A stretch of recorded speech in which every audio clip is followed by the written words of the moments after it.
Bismillahirrahmanirrahim. Assalamualaikum warahmatullahi wabarakatuh.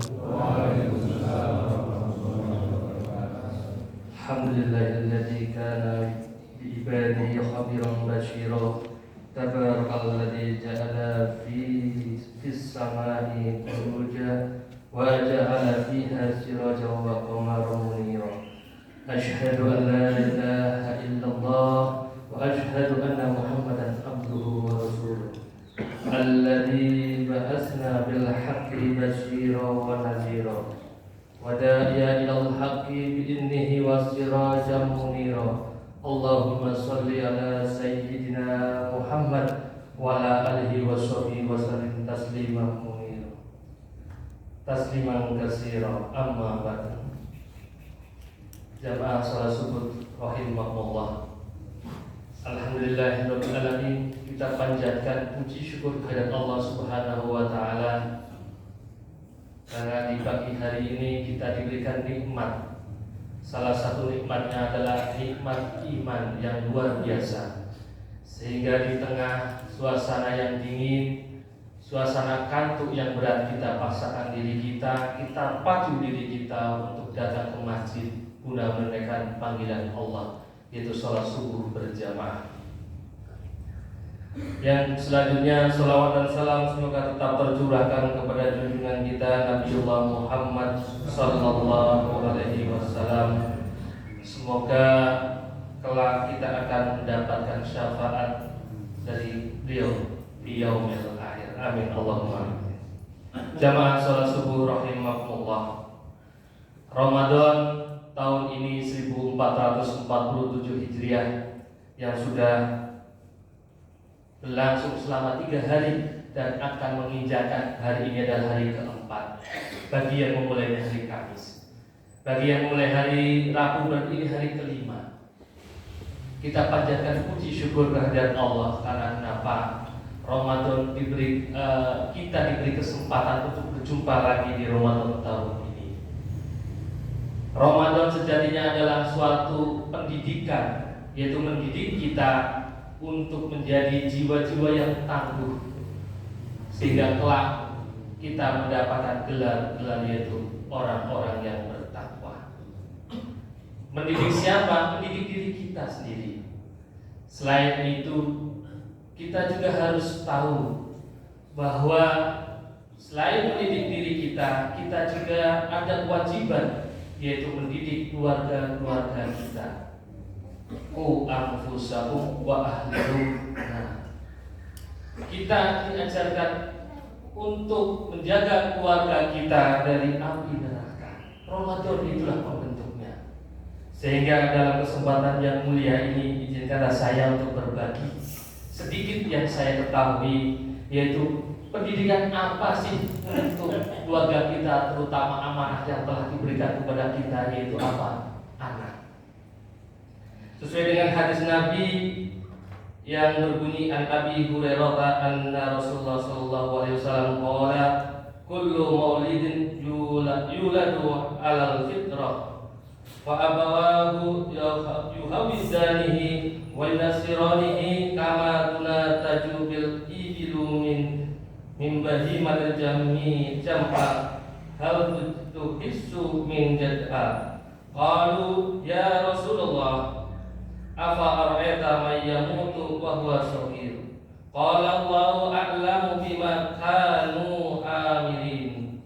Artinya dari Abu Hurairah bahwa Rasulullah SAW bersabda, setiap anak dilahirkan di atas fitrah, kesucian atau tauhid, maka kedua orang tuanya lah yang menjadikannya Yahudi, Nasrani atau Majusi. Sebagaimana unta melahirkan anaknya yang sempurna, adakah kamu melihat ada cacat pada anak unta tersebut? Para sahabat bertanya, wahai Rasulullah, bagaimana dengan anak kecil yang meninggal sebelum dewasa? Rasulullah menjawab, Allah lebih mengetahui apa yang akan mereka perbuat. Hadis riwayat Ibnu Hibban. Dari hadis ini kita tahu bahwa pola asuh, didikan orang tua yang akan membentuk karakter atau pribadi anak itu sendiri. Karena hampir 24 jam anak kita akan menyaksikan apa yang kita lakukan, apa yang kita perbuat di rumah kita. masing-masing. Sehingga menjadi kewajiban kita untuk mendidik anak-anak kita, terutama di tengah gempuran teknologi, di tengah gempuran kemajuan zaman. Dulu waktu kecil kita itu pendidikan, kalau di TikTok ataupun beredar di mana-mana, pendidikan dulu itu seperti zaman kolonial. Kenapa? Saya pernah mengalami, bahkan apa ini namanya, didik aren. Jadi kalau salah benar itu dipukul. Kenapa? Dari situ kita akan belajar bahwa kita tidak boleh mengulangi lagi. Tapi sekarang hampir semua orang tua takut. Karena apa? Kita diajarkan untuk saling berkelas asih katanya. Ada benarnya, ada buruknya pendidikan zaman dulu. Namun yang dikatakan oleh sahabat Nabi, ajarkanlah, didikanlah anak kita sesuai dengan zamannya. Jadi kalau kita mengajar kayak zaman dulu dengan kekerasan, yang apa yang kita alami dari orang-orang tua kita, kayaknya kurang tepat kalau diterapkan saat ini. Karena sekarang kalau kita keras, anak kita lepas. Kalau kita lunak, anak kita juga lepas. Jadi gimana? Kita di tengah-tengah saja. Sehingga dalam kesempatan kali ini ada 3 macam atau 3 hal yang panduan dalam mendidik anak, yaitu pertama adalah ajarkanlah tentang akidahnya. Yang kedua, ajarkanlah tentang ibadahnya. Yang ketiga, ajarkanlah tentang akhlaknya. Jadi pertama adalah akidahnya, ibadahnya, dan akhlaknya atau adabnya seperti apa. Pertama, tentang akidah. Kita sudah sering mendengar bahwa ketika orang mau melahirkan sering dibacakan surat Luqman. Apa sih nasihat Luqman itu? Yang pertama kepada anaknya, yaitu kita dilarang atau diajarkan yang pertama kepada anak kita adalah tentang tauhid, dilarang untuk syirik dan musyrik dan sebagainya. Artinya apa?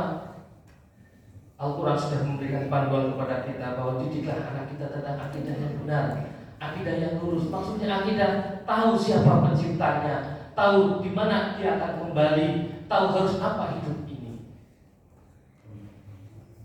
Sesuai dengan hadis riwayat At-Tirmidzi, wahai anak muda, sesungguhnya aku akan mengajarkan kepadamu beberapa kalimat. Jagalah kalau perintah Allah, niscaya Allah akan menjagamu. Jagalah perintah Allah, niscaya engkau akan mendapatinya di hadapanmu. Jika engkau meminta, maka mintalah kepada Allah. Jika engkau memohon pertolongan, maka mohonlah kepada Allah. Ketahuilah bahwa seandainya seluruh umat berkumpul untuk memberikan manfaat kepadamu dengan sesuatu, mereka tidak akan bisa memberikan manfaat kepadamu kecuali dengan sesuatu yang telah Allah tetapkan untukmu. Dan jika mereka berkumpul untuk mencelakakanmu dengan sesuatu, mereka tidak akan bisa mencelakakanmu kecuali dengan sesuatu yang telah Allah tetapkan atasmu. Pena-pena Allah diangkat dan lembar-lembar telah kering. Hadis riwayat At-Tirmidzi. Nabi memberikan pemahaman akidah yang cukup sederhana, bahwa segala urusan yang ada di dunia ini semuanya hakikatnya adalah kuasa dari Allah Subhanahu wa taala. Hadirin jamaah salat subuh rahimakumullah. Ketika akidah sudah kita ajarkan, yang kedua adalah tentang membimbing ibadah. Bagaimana kita sholat, bagaimana kita puasa. Kan anak kita masih kecil, perlihatkanlah kita waktu sholat, perlihatkan kita waktu sahur, waktu berbuka. Tujuannya apa? Biar timbul ke contoh yang baik, bahwa kita kalau mau sholat seperti ini. Makanya biasakanlah, budayakan untuk mengajak anak-anak kita dalam sholat.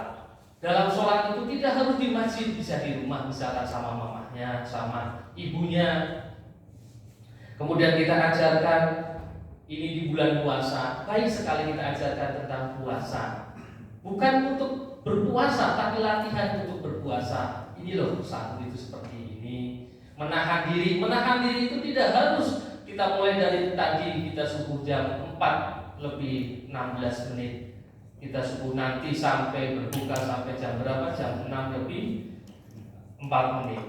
Kalau itu diterapkan pada anak-anak 5 tahun, 6 tahun, 7 tahun, banyak yang pingsan dan kapok tidak mau puasa.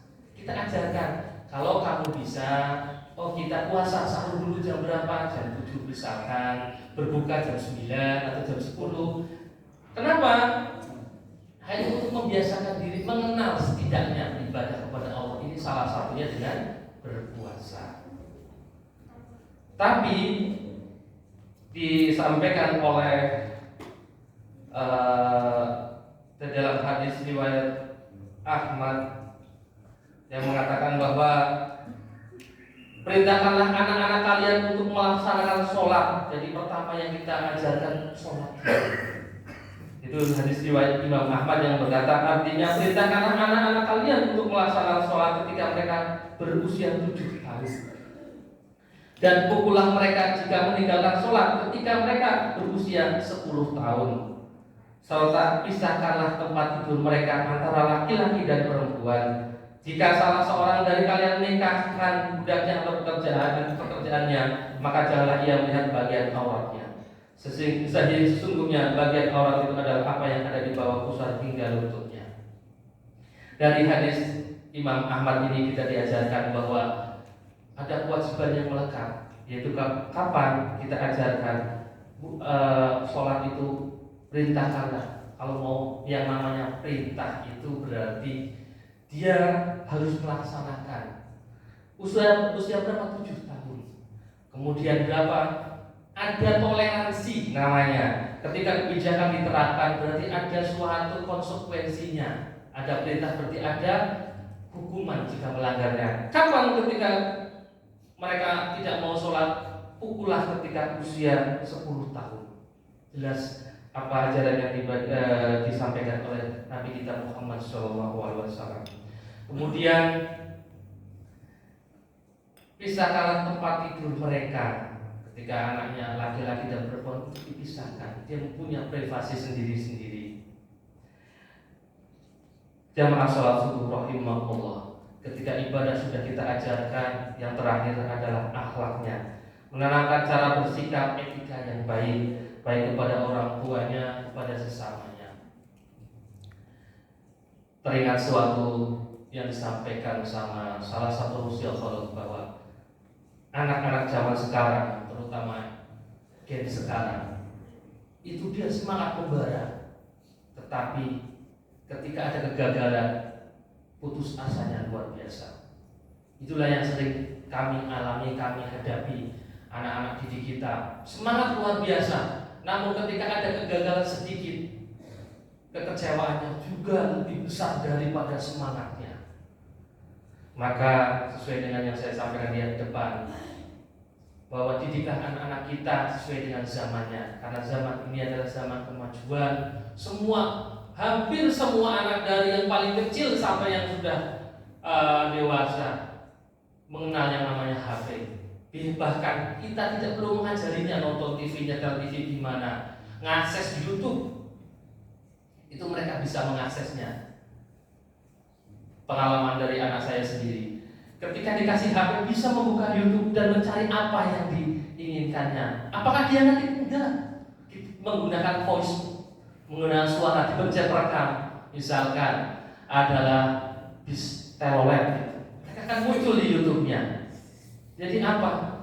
Perkembangan zaman itu tidak bisa kita tolak, tetapi kita sebagai orang tua alangkah bijaknya untuk mengawasi, mendidik dan mengarahkannya.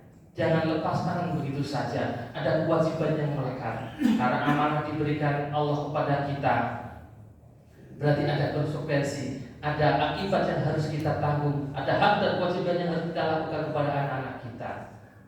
Jamaah sekolah subuh rahimahullah. Di sini saya bukan lagi menggurui, tapi kita sama-sama belajar. Kebetulan Allah berikan amanah kepada saya 2 orang putra. Saya juga lagi belajar gimana cara mendidik di tengah zaman ini. Sekarang semuanya serba edar. Bahkan dulu kita khawatir kalau punya anak gadis harus gimana. Sekarang gadis atau perempuan kita juga harus khawatir, karena kejahatan itu luar biasa. Terakhir kasus yang di Bandung, Masya Allah, kita terus bertanya-tanya, Ya Allah, apa yang harus kita lakukan? Kita sebagai orang tua yang pertama yang kita lakukan adalah apa? Kita dampingi, kita awasi, kita tahu apa yang anak kita lakukan, kita laksanakan. Selebihnya kita pasrahkan, kita berdoa pada Allah Subhanahu wa taala, minta penjagaannya. Dan doa yang sering kita dengar itu, Rabbi habli minas sholihin. Ya Allah, berikan anak-anak kami anak yang soleh. Kita berdoa memohon pada Allah, karena kita tidak kuasa untuk menjaga anak kita di tengah gempuran zaman seperti ini. Doa yang kencang, pengawasan yang ketat. Pengawasan yang ketat itu tidak harus membatasi, tapi mengetahui. Biarkan anak-anak kita terbuka kepada kita, biarkan anak-anak kita nyaman kepada kita. Kalau kita tidak memberikan kenyamanan kepada anak kita, yakinlah mereka akan mencari kenyamanan di luar sana. Sekarang kejahatan-kejahatan itu semakin merajalela dan tidak kenal batas kesopanan, norma apapun itu. Jadi kita sebagai orang tua, baik orang tua kandung secara biologis maupun secara ideologis, sebagai guru, pendidik ataupun apa, kita harus aware, harus peduli terhadap anak-anak kita di lingkungan kita. Jika terlihat sesuatu yang mencurigakan, walaupun bukan anak kita, setidaknya adalah memberikan aruf-aruf. Karena kenapa sekarang itu ada penurunan budaya aruf, budaya saling menasihati, saling menjaga, aware pada sesama, peduli. Kita ada, yaudah, yang penting bukan anak saya. Sekiranya kita bisa memberikan masukan, kalau kita tidak bisa ke anaknya, setidaknya menyampaikan ke orang tuanya, tapi dengan cara dan tata cara yang tepat. Karena ini mudah diucapkan tapi susah dilaksanakan. Jamaah sholat subuh rahimakumullah.